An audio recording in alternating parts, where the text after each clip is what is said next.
లూకా సువార్త 22వ అధ్యాయంలో ఉన్న 71 వచనములు. పస్కా అనబడిన పులియని రొట్టెల పండుగ సమీపించెను. ప్రధాన యాజకులను శాస్త్రులను ప్రజలకు భయపడిరి గనుక ఆయనను ఏలాగు చంపింతుమని ఉపాయము వెదకుచుండిరి. అంతటా 12 మంది శిష్యుల సంఖ్యలో చేరిన ఇస్కరియోతు అనబడిన యూదాలో సాతాను ప్రవేశించెను.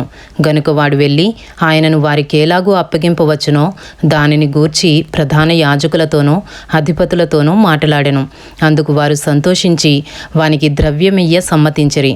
వాడు అందుకు ఒప్పుకొని జనసమూహము లేనప్పుడు ఆయనను వారికి అప్పగించుటకు తగిన సమయము వెదకుచుండెను. లూకా సువార్త 22వ అధ్యాయము 7వ వచనము నుండి. పస్కా పశువును వధింపవలసిన పులియని రొట్టెల దినము రాగా యేసు పేతురును యోహానును చూచి, మీరు వెళ్ళి మనము భుజించుటకై పస్కాను మన కొరకు సిద్ధపరచుడని వారిని పంపెను.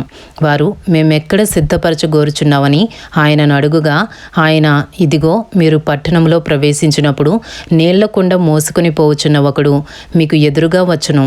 అతడు ప్రవేశించు ఇంటిలోనికి అతని వెంట వెళ్ళి, నేను నా శిష్యులతో కూడా పస్కాను భుజించుటకు విడిది గది ఎక్కడనని బోధకుడు నిన్నడుగుచున్నాడని ఇంటి యజమానునితో చెప్పుడి. అతడు సామాగ్రి గల ఒక గొప్ప మేడగది మీకు చూపించును. అక్కడ సిద్ధపరచుడని వారితో చెప్పెను. వారు వెళ్ళి ఆయన తమతో చెప్పినట్టు కనుగొని పస్కాను సిద్ధపరిచిరి. లూకా సువార్త 22వ అధ్యాయము 14వ వచనము నుండి. ఆ గడియ వచ్చినప్పుడు ఆయనయు ఆయనతో కూడా అపోస్తులను పంక్తిని కూర్చుండిరి. అప్పుడు ఆయన, నేను శ్రమ పడక మునుపు మీతో కూడా ఈ పస్కాను భుజింపవలెనని మిక్కిలి ఆశపడితిని. అది దేవుని రాజ్యములో నెరవేరు వరకు ఇక ఎన్నడూనూ దాని భుజింపనని మీతో చెప్పుచున్నానని వారితో చెప్పి ఆయన గిన్నె ఎత్తుకొని కృతజ్ఞతాస్తుతులు చెల్లించి, మీరు దీనిని తీసుకొని మీలో పంచుకొనుడి. ఇక మీదట దేవుని రాజ్యము వచ్చు వరకు నేను ద్రాక్షారసము త్రాగనని మీతో చెప్పుచున్నానెను. పిమ్మట ఆయన ఒక రొట్టె పట్టుకుని కృతజ్ఞతాస్తుతులు చెల్లించి దాన్ని విరిచి వారికిచ్చి, ఇది మీ కొరకు ఇయ్యబడుచున్న నా శరీరము, నన్ను జ్ఞాపకము చేసుకున్నట్టుకు దీనిని చేయుడని చెప్పాను. ఆ ప్రకారమే భోజనమైన తరువాత ఆయన గిన్నెయు పట్టుకుని, ఈ గిన్నె మీ కొరకు చిందింపబడుచున్న నా రక్తము వలననైన క్రొత్త నిబంధన. ఇదిగో నన్ను అప్పగించువాని చెయ్యి నాతో కూడా ఈ బల్ల మీద ఉన్నది. నిర్ణయింపబడిన ప్రకారము మనుష్య కుమారుడు పోవుచున్నాడు గాని ఆయన ఎవరి చేత అప్పగింపబడుచున్నాడో ఆ మనుషునికి శ్రమ అని చెప్పెను. వారు ఈ పనిని చేయబోవాడెవరో అని తమలో తాము అడుగుకొనసాగిరి. లూకా సువార్త 22వ అధ్యాయము 24వ వచనము నుండి. తమలో ఎవడు గొప్పవాడుగా ఎంచబడునో అను వివాదము వారిలో పుట్టగా ఆయన వారితో ఇట్లనెను, అన్య జనములలో రాజులు వారి మీద ప్రభుత్వము చేయుదురు, వారి మీద అధికారము చేయువారు ఉపకారులనబడుదురు. మీరైతే అలాగూ ఉండరాదు. మీలో గొప్పవాడు చిన్నవాని వలెను, అధిపతి పరిచారకుని వలెను ఉండవలెను. గొప్పవాడెవడు? భోజన పంక్తిని కూర్చుండువాడా, పరిచర్య చేయువాడా? పంక్తిని కూర్చుండువాడే కదా. అయినను నేను మీ మధ్య పరిచర్య చేయువాని వలె ఉన్నాను. నా శోధనలలో నాతో కూడా నిలిచియున్నవారు మీరే. గనుక నా తండ్రి నాకు రాజ్యమును నియమించినట్టుగా నా రాజ్యములో నా బల్ల యొద్ద అన్నపానములు పుచ్చుకుని సింహాసనముల మీద కూర్చుండి ఇశ్రాయేలు 12 గోత్రముల వారికి మీరు తీర్పు తీర్చుటకై నేనును మీకు రాజ్యమును నియమించుచున్నాను. సీమోను, సీమోను, ఇదిగో సాతాను మిమ్మును పట్టి గోధుమల వలె జల్లించుటకు మిమ్మును కోరుకొనెను గాని నీ నమ్మిక తప్పిపోకుండునట్లు నేను నీ కొరకు వేడుకొంటిని. నీ మనసు తిరిగిన తరువాత నీ సహోదరులను స్థిరపరచుమని చెప్పెను.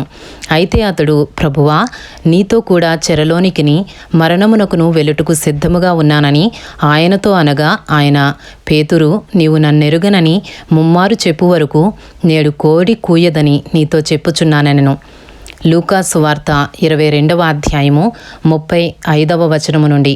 మరియు ఆయన సంచియు జాలెయు చెప్పులను లేకుండా నేను మిమ్మను పంపినప్పుడు మీకు ఏమైనను తక్కువ అయినా అని వారిని అడిగినప్పుడు వారు ఏమీయూ తక్కువ కాలేదనిరి. అందుకు ఆయన, ఇప్పుడైతే సంచి గలవాడు సంచియు జాలెయు తీసుకొని పోవలెను. కత్తి లేనివాడు తన బట్ట నమ్మి కత్తి కొనుక్కొనవలెను. ఆయన అక్రమకారులలో ఒకడుగా ఎంచబడెను అని వ్రాయబడిన మాట నా యందు నెరవేరవలసి ఉన్నది. ఏలయనగా నన్ను గూర్చిన సంగతి సమాప్తమవుచున్నదని మీతో చెప్పుచున్నానెను. వారు, ప్రభువా, ఇదిగో ఇక్కడ 2 కత్తులున్నవనగా చాలునని ఆయన వారితో చెప్పెను. లూకా సువార్త 22వ అధ్యాయము 39వ వచనము నుండి. తరువాత ఆయన బయలుదేరి తన వాడుక చొప్పున ఒలీవల కొండకు వెళ్ళగా శిష్యులను ఆయన వెంట వెళ్ళిరి.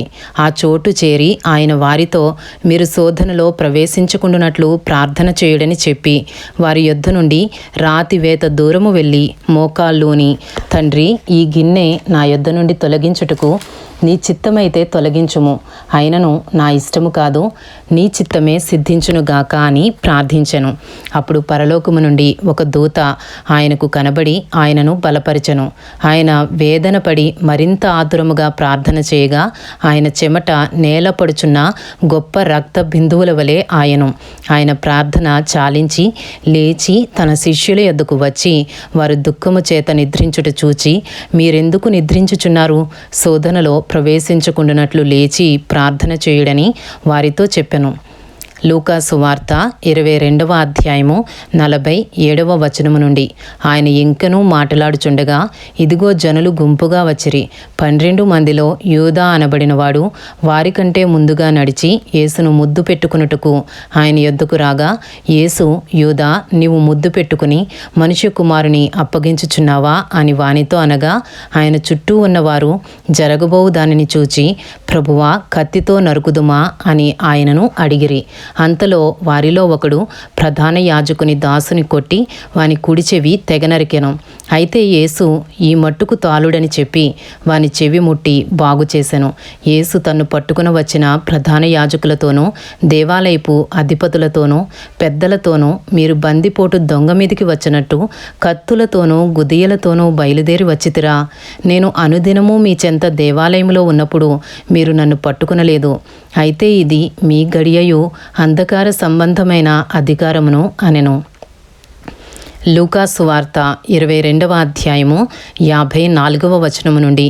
వారు ఆయనను పట్టి ఈడ్చుకుని పోయి ప్రధాన యాజకుని ఇంటిలోనికి తీసుకుని పోయిరి. పేతురు దూరముగా వారి వెనుక వచ్చుచుండెను. అంతట కొందరు నడుముంగిట మంట వేసి చుట్టూ కూర్చుండినప్పుడు పేతురును వారి మధ్యను కూర్చుండెను. అప్పుడు ఒక చిన్నది ఆ మంట వెలుతురులో అతడు కూర్చుండుట చూచి అతని తేరి చూచి వీడును అతనితో కూడా ఉండెనని చెప్పెను. అందుకు పేతురు, అమ్మాయి, నేనతని నెరుగనెను. మరికొంతసేపటికి మరియొకడు అతని చూచి, నీవును వారిలో ఒకడవనగా పేతురు, ఓయి, నేను కానెనెను. ఇంచుమించు ఒక గడియ అయిన తరువాత మరియొకడు, నిజముగా వీడును అతనితో కూడా ఉండెను, వీడు గలిలయుడని దృఢముగా చెప్పెను. అందుకు పేతురు, ఓయి, నీవు చెప్పినది నాకు తెలియదనెను. అతడింకనూ మాట్లాడుచుండగా వెంటనే కోడి కూసెను. అప్పుడు ప్రభువు తిరిగి పేతురు వైపు చూచెను గనుక పేతురు, నేడు కోడి కూయక మునుపు నీవు ముమ్మారు నన్ను ఎరుగనందువని ప్రభువు తనతో చెప్పిన మాట జ్ఞాపకము చేసుకుని వెలుపలికి పోయి సంతాపపడి ఏడ్చెను. లూకా సువార్త 22వ అధ్యాయము 63వ వచనము నుండి. యేసును పట్టుకునిన మనుషులు ఆయనను అపహసించి కొట్టి ఆయన ముఖము కప్పి, నిన్ను కొట్టినవాడెవడో ప్రవచింపుమని ఆయనను అడిగి ఆయనకు విరోధముగా ఇంకనూ అనేక దూషణ వచనములాడిరి. ఉదయము కాగానే ప్రజల పెద్దలను ప్రధాన యాజకులను శాస్త్రులను సభ కూడి ఆయనను తమ మహాసభలోనికి తీసుకుని పోయి, నీవు క్రీస్తువైతే మాతో చెప్పుమనిరి. అందుకు ఆయన, నేను మీతో చెప్పిన ఎడల మీరు నమ్మరు, అదియుగాక నేను మిమ్మును అడిగిన ఎడల మీరు నాకు ఉత్తరము చెప్పరు. ఇది మొదలుకొని మనుష్య కుమారుడు మహాత్యము గల దేవుని కుడిపార్శ్వమున ఆసీనుడగునని వారితో చెప్పెను. అందుకు వారందరూ, అట్లయితే నీవు దేవుని కుమారుడువా అని అడుగగా ఆయన, మీరన్నట్టు నేనే ఆయనను అని వారితో చెప్పెను. అందుకు వారు, మనకిక సాక్షులతో పని ఏమి? మనము అతని నోటి మాట వింటిమి కదా అని చెప్పిరి. ఇంతటితో లూకా సువార్త 22వ అధ్యాయంలో ఉన్న 71 వచనములు పూర్తి చేయబడినవి.